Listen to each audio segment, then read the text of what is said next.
우리가 사는 세상을 보면 어떤 나라, 어떤 회사, 어떤 공동체이든 자신들이 세운 가치들이 있고 목표와 목적이 있습니다. 그들이 세운 자신들이 세운 가치와 목적, 목표가 그들이 존재하는 이유도 됩니다. 맞습니까? 그런 가치나 목적이 없는 사람은 인생을 허비할 가능성이 굉장히 높습니다. 교회도 마찬가지입니다. 교회의 가치가 있습니다. 그것을 우리는 기독교 신학이라고 얘기합니다. 그런 기독교 신학이 무너지면 신앙이 곤두박질 치고, 신앙이 곤두박질 치면 교회가 세상의 유린을 당하기 쉽습니다.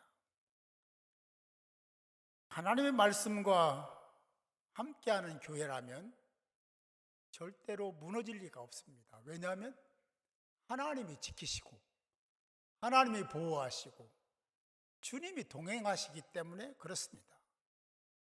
그런데 교회가 하나님을 멀리하고 하나님 중심으로 살지 않으면 그때부터 점점 교회가 퇴락하게 되는 거죠. 정체되거나 후퇴 쪽으로 급격하게 그 상황들을 견디지 못하고 추락하는 모습을 보이고 있고, 교회사를 통해서 보아도 그래 왔습니다. 이 지구촌, 사람이 살고 있는 이 지구촌, 타락한 인간으로부터 시작이 되었고 타락한 사람들의 활동 무대가 지구촌입니다. 그런 타락한 인생들에게 하나님이 원하시는 것이 있었어요. 여러 가지가 있지만 그 중에 특별히 두 가지를 얘기하라면 회복입니다. 타락으로부터 해방돼서 하나님께로 돌아오기를 원하죠. 이게 회복 아닙니까? 회복된 사람들에게 원하는 게 하나 있어요. 하나됨입니다. 교회를 위해서 굉장히 중요한 게 하나됨이거든요. 회복과 하나됨을 원하신다. 다르게 얘기하는 사람도 있겠지만 보편적으로는 잘못됐다고 얘기할 사람은 없을 겁니다. 그런 인간의 최대 과제는 뭘까? 당연히 하나님과 좋은 관계를 맺고 사는 것일 것입니다. 하나님은 이미 사람들에게 당신의 문을 여셨어요. 활짝 열으셨습니다. 예수님이 십자가에서 죽으실 때 휘장 가르셨잖아요. 구별했던 그 휘장이 열렸습니다. 그리고 돌아와라, 나에게 와라, 아무나 와라 라고 하는 메시지를 전달하셨죠. 그렇게 말입니다. 왜냐하면 하나님은 사람, 인간을 통해서 영광 받으시기를 원하시고 그렇게 정하신 겁니다. 사람을 통해서 받으시려고 정하신 건데 사람들의 그런 반응이 하나님에게는 절실한 거예요. 하나님의 사람들이 하나님께 돌아와서 하나님의 말씀대로 사는 것, 그것을 하나님 원하시기 때문에 하나님은 당신의 문을 활짝 열어놓으신 겁니다. 문제는 그 다음입니다. 그렇게 하나님으로부터 초대를 받은 사람들이 어떻게 반응하느냐 하는 것이 중요한 거죠. 그 대상이 저와 여러분들입니다. 어떻게 할 것인가에 대한 얘기는 이미 성경에 다 기록이 되어 있습니다. 그걸 붙들고 그게 살기만 하면 돼요. 사는 방법이나 방식을 찾을 필요 없습니다. 이미 우리에게 주셨으니까.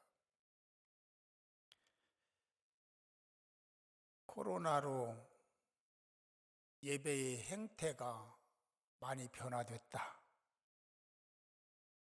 바뀌었다, 이렇게들 얘기를 해요.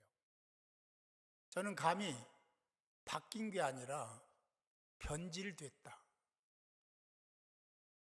라고 생각하는 부분이 있습니다. 온라인 비대면 예배나 활동 영역은 크게 확대가 됐고, 여러분 잘 아시는 바와 같이 오프라인 이렇게 예배드리는 활동하는 대면적 활동이나 예배는 엄청나게 축소가 됐습니다. 대한민국의 큰 교회들의 통계를 보면 축소된 것이 60%, 70%, 80%입니다. 굉장해요. 그분들이 교회를 완전히 떠난 건 아닙니다. 비대면으로 가 있는 겁니다. 어떻게 생각해야 될까?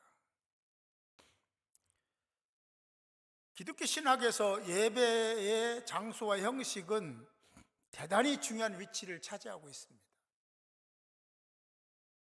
제가 하나 질문을 하려고 합니다. 스스로 한번 대답을 해보시기 바라요. 과연 하나님은 대면을 원하실까요?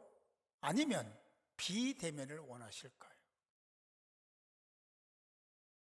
어렵지 않을 겁니다. 답을 찾는데 우리와 자녀의 관계를 생각하면 아주 쉽습니다. 너무 쉬워요. 이사야 3장에 보면 오늘날과 비슷한 상황이 있었습니다. 거기만 있는 건 아니지만 하나님은 예루살렘과 유다가 의지하던 모든 것들을 전부 다 제거하시겠다라고 선포하셨습니다. 그들이 의지하는 것들은 의식주의 문제, 양식, 불, 음식, 재판관, 선지자, 장로, 50부장, 귀인들 할 거 없이 다 그런 걸 얘기하는 거예요. 전체를 다 완전히 제거하시겠다. 엄청난 선포입니다. 그런데 놀라운 일이 하나 있습니다. 그들을 다 제거하고 그러면 어떻게 할 거냐? 그 자리에 누군가 세워야 되잖아요. 근데 하나님 뭐라고 하셨냐면 아이를 세우시겠다. 아니, 아이 세워서 어쩌시겠다는 겁니까? 아이 세우는 것만 생각하지 마시고 그 상황이 얼마나 답답한 상황인지를 보셔야 됩니다. 앞으로는 젊은 사람들이 많이 세워질 겁니다. 그게 어떤 방향으로 갈지는 모르지만 저는 그렇게 예측하고 있습니다. 자꾸 젊어질 겁니다. 이제 어른들이 긴장을 해야 되겠죠. 제가 세상을 떠난다면 더 그럴 겁니다.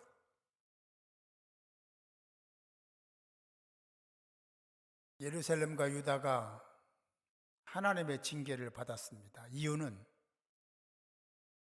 여호와는 홀로 영광을 받으시기를 원하시는데 인간들은 자기 손으로 만든 것을 섬기기 시작한 거예요. 인간 중심이죠. 하나님 중심이어야 되는데 인간 중심으로 바뀐 겁니다. 변화가 아니라 변질입니다.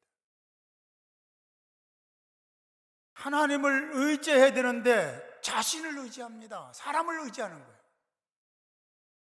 하나님의 영광을 가로채고 자기 중심과 평안과 편리의 늪에 빠져버린 거예요. 답답할 게 그지없는 상황이 벌어진 겁니다. 하나님 너희들 다 필요 없어. 차라리 거기에 아이를 세우는 게 훨씬 낫다. 기가 막힌 상황입니다. 그런데 그런 징계의 상황 속에서 한 가지 더 선포하는 게 있었는데, 의인은 복을 받는다. 악인은, 하나님을 떠난 사람은 자기가 맞는 것을 숭배하고 자기중심으로 살고 하나님의 영광을 가르치는 사람, 가로채는 사람들은 그렇게 징계를 철저히 받지만, 의인들은 내가 복을 줄 것이다 라고 말씀하고 계십니다. 의인의 행위를 보면 언제나 하나님 중심이었고 예배 중심의 삶을 살았습니다. 구약이든 신약이든 똑같습니다. 하나님 말씀을 따르고 실천하고 교제하며 순응하고 순종하는 삶, 의인들의 삶이었습니다. 이 시대에 하나님이 원하시는 예배는 어떤 예배라고 여러분은 생각하십니까? 하나님은 온라인 예배, 비대면 예배를 인정하실까요?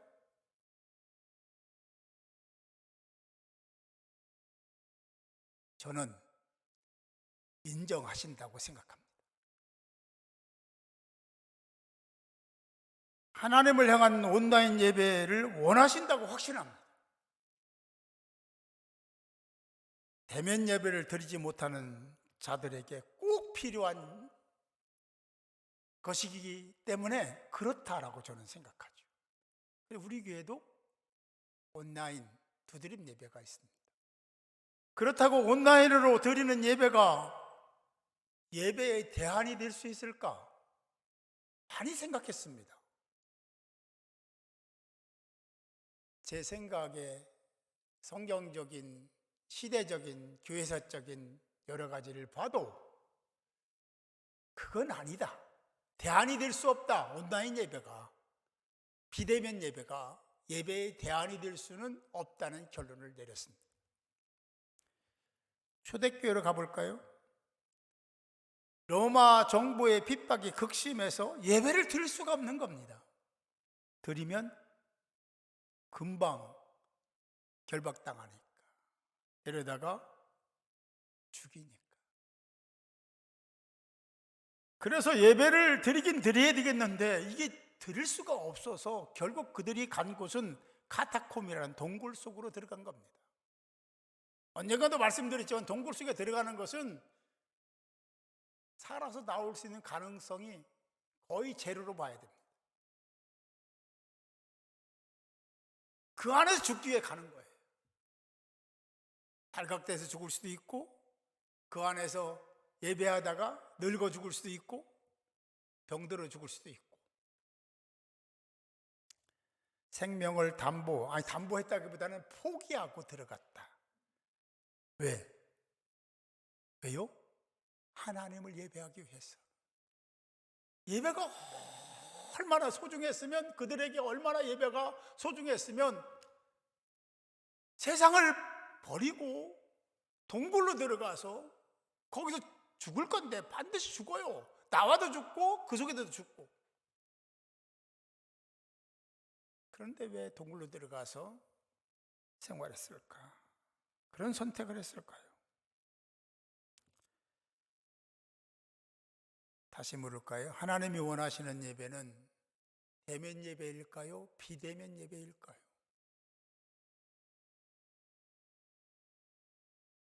하나님이 원하시는 예배가 어떤 것이든지 그 자리로 돌아가야 되지 않겠습니까? 그게 맞지 않겠어요? 제가 이미 말씀드려도 비대면 예배는 필요합니다. 제가 또 말씀드리는 것은 비대면 예배가 예배의 대안은 될 수 없다는 얘기예요. 초대교회 예배뿐만 아니라 신구약을 다 살펴보아도 하나님이 원하시는 예배는 결코 비대면 중심이 아니었다라는 것을 쉽게 발견할 수 있습니다. 어떤 이유로도 대면 예배를 거부할 명분이 우리 인생에는 없습니다. 그래서 그들은 궁여지책으로 찾은 것이 동굴이었고, 동굴로 들어가서라도 예배를 드려야 되겠다는 가치가 자기 생명보다 더 귀한 겁니다. 대단한 신앙이죠. 예배에서 중요한 가치들이 있는데 오늘 본문 요한복음 4장 23절 24절을 보면 이렇게 기록되어 있습니다. 전체는 다 읽지 않겠습니다. 아버지께 참으로 예배하는 자들은 영과 진리로 예배할 때가 오나니, 이어서 하나님은 예배하는 자들을 찾으시느니라 라고 23절에 말씀하고 있고, 24절은 하나님은 영이시니 예배하는 자가 영과 진리로 예배할지니라 라고 말씀하고 있습니다. 영과 진리로 예배를 드려야 된다라는 말씀이죠. 이 예배에 대해서 우리는 한 가지 꼭 기준을 생각해야 될 게 하나 있는데요. 예배는요, 육하 원칙입니다. 언제 어디서 누가 무엇을 어떻게 왜, 이 육하 원칙이 다 있어야 됩니다. 그래야 하나님이 기뻐하신 예배일 수 있습니다. 어디서라는 것은 장소 말하잖아요.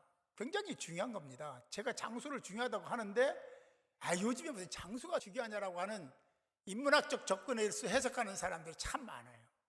근데 성경을 보세요. 장소가 얼마나 중요한지 몰라요.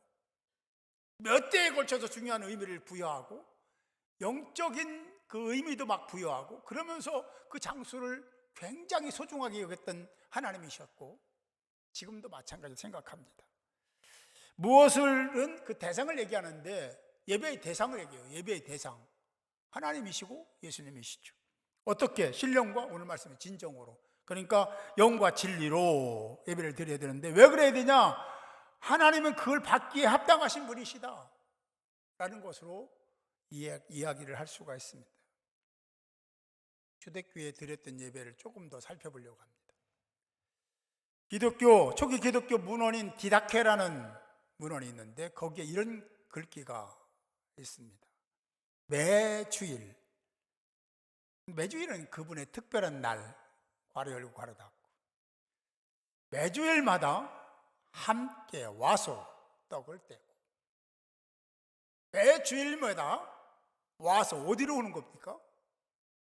예배 처소 아니겠습니까? 거기에 와서 함께 떡을 떼었다라고 기록하고 있습니다.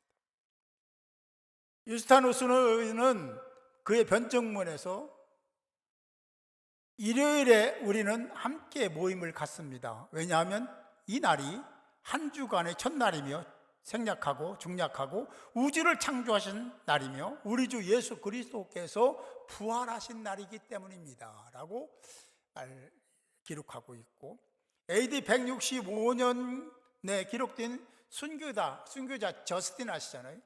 저스틴의 첫 번째 변증문은 당시의 초대교회의 예배 상황을 이렇게 전하고 있습니다.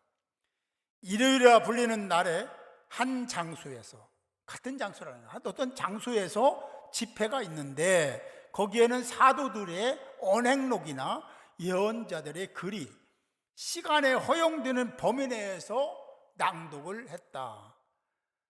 낭독자들은 낭독이 끝나면 그 집회의 인도자는 강론을 통하여 고귀한 일을 본받으라 라고 권고를 합니다. 그리고 나서 우리는 모두 함께 기도를 합니다. 그리고 기도가 끝난 후에는 앞서 말씀드린 바와 같이 떡과 포도주와 물을 가져다가 인도자는 마찬가지 형식으로 힘있게 기도와 감사를 드리며 회중은 아멘으로 화답을 합니다. 이 모습이 저스틴이 전하는 예배의 모습입니다. 성전에서 함께 모여 강론하고 기도하고 찬송하고 떡을 뗐다. 지금도 초대교회와 똑같은 예배를 드려야 마땅합니다. 예배의 전형이고 모형이니까. 사도행전 20장 7절의 말씀은 안식 후 첫날에, 우리가 주일 얘기하는 거예요. 첫날에 우리가 떡을 떼려 하여 모였더니 라고 말합니다. 비대면 예배로는 불가능한 얘기들을 계속하고 있는 겁니다. 비대면 예배로는 불가능합니다. 이런 일을 할 수가 없습니다. 대면 예배일 때 가능한 얘기죠. 모였더니 바울이 이튿날 떠나고자 할 때 저에게 강론을 했다. 이거요. 이게 같이 모여서 같은 자리에서 이 강론한다는 것은요, 굉장한 파워가 있는 얘기입니다. 다음에 기회 있으면 말씀드리겠지만, 사랑하는 성도 여러분, 초대교회 교인들이 왜 그렇게까지 생명 걸고 동굴에까지 들어가서 다시는 살아서 나올 수 없는 그곳에 들어가서 그곳을 선택해서 예배를 드렸어야만 했을까? 진정한 예배에 대해 사도행전 2장은 이렇게 말씀합니다. 믿는 사람이 다 함께 있었고, 44절, 2장 44절입니다. 각 사람의 필요를 따라 나누어 주었으며, 45절, 46절, 날마다 마음을 같이 하여 성전에 모이기를 힘쓰며 집에서 떡을 떼며 기쁨과 순전한 마음으로 음식을 먹고, 47절, 하나님을 찬미했다라고 말씀하고 있습니다. 이것이 진정한 예배의 모형이었고 예배의 기원이기도 합니다. 비대면으로는 불가능한 예배입니다. 종교개혁이 왜 일어났습니까? 그들의 신앙, 예배를 저버렸습니다. 예수님의 자리에 마리아를 세웠습니다. 순교자, 성인들을 숭배했습니다. 성경보다, 하나님보다, 예수님보다 훨씬 더 교황의 자리가 높고 위대했습니다. 상황이나 사건 때문에 비성경적 요소가 들어간다면 이게 대단히 잘못된 겁니다. 그래서 종교개혁이 일어났다. 사랑하는 성도 여러분, 초대교회 교인들이 왜 예배에 목숨을 걸었는지 우리는 묵상해야 됩니다. 한 예배학 교수는 이런 얘기를 했습니다. 예배학 교수입니다. 골방이나 기도원, 심지어 교회일지라도 혼자 사는 그 어떤 행위도 예배라 할 수 없다고 말하면서 그것은 단지 찬송과 기도 말씀으로 하나님과 교통 교제하는 개인적인 경건에 불과한 것이지 예배는 아니다 라고 규정을 했습니다. 학자가 함부로 규정하면요 큰일 나요. 하나님께 드리는 온전한 예배는 개인적인 경건과는 다른 겁니다. 경건해야 되고 그런 훈련을 해야 되고 개인적인 경건을 위해서 묵상도 찬양도 기도도 해야 됩니다. 안 하는 게 더 나을 수는 없잖아요. 당연히 해야죠. 그러나 그것을 예배라 할 수는 없다. 제가 얘기하는 게 아니라 성경과 그동안에 우리의 선배들이 그렇게 하나님과의 관계 속에서 주님과 관계 속에서 예배드렸던 그 행태를 보면 그렇다. 비대면 예배도 예배다라고 할 수 있는 부분이 없습니다. 예배는 이런 거다라고 했던 모든 규정들이 대면 예배와 소통이 됩니다. 이게 다 어떻게 달리 해석할 수가 없어요. 시대가 그래도, 상황이 그래도 그렇습니다. 환난이 당해도 지금까지 해석한 예배가 옳은 예배죠. 오늘 말씀은 예배에 대해서 얘기하고 있습니다. 이곳에서도 말고 저곳에서도 말고 영과 진리로 예배할 때가 온다라고 말씀하고 있습니다. 왜 이런 얘기를 했냐면 그때 당시에는요 예루살렘과 사마리아에 있는 예배 장소를 가지고 서로 네가 옳으니 내가 옳으니 여기도 되느니 안 되느니 막 싸웠거든요. 그래서 말씀하시고 그게 중요한 게 아니라 예배의 본질이 더 중요하다. 당신을 얘기하면서 당신을 예배할 때가 온다. 신령과 진정으로 영과 진리로 예배를 드려라. 그것을 말씀하시기 위해서 오늘 본문 말씀을 하신 거죠. 사랑하는 성도 여러분, 다시 묻겠습니다. 여러분들이 선택해 보세요. 하나님이 원하시는 예배는 과연 비대면 예배일까? 대면 예배일까요? 하나님이 원하시는 예배를 선택하시고 예배를 제정하신 하나님의 예배의 대상이 되어서 하나님을, 예수님을 예배하는 복된 자들이 되시기 바랍니다. 그런 구별된 예배를 통해서 우리는 하나님과 소통할 수 있고, 그런 교제를 통해서 아버지께 참으로 예배하는, 영과 진리로 예배하는 자가 될 수 있습니다.